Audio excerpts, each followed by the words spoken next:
Safe જગ્યા પર જતા રહો માલ અને સામાન લઈને। અત્યારે આ પરિસ્થિતિને કંટ્રોલ કરતા હજુ બી થોડાક દિવસો લાગશે એવું લાગી રહ્યું છે, કારણ કે બહુ જ દરિયો બની ગયો છે, જ્યાં એક સોય ગામ છે।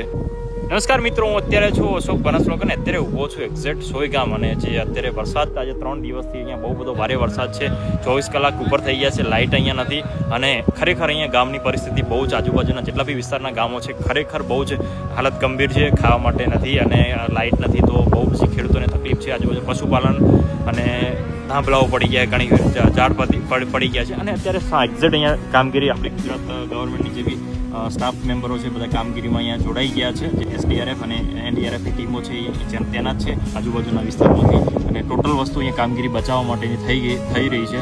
તો તમામને જ્યાં બી છો ત્યાં સુરક્ષિત રહો, આજુબાજુના વિસ્તારમાં ના જાઓ એવી ખાસ કરીને નોંધ લો। અને જ્યાં બી તમને મેસેજ મળે છે ગવર્મેન્ટ તરફથી કે જ્યાં આજુબાજુના વિસ્તારમાંથી, તો તેનું ખાસ નોંધ લઈ અને સેફ જગ્યા પર જતા રહો માલ અને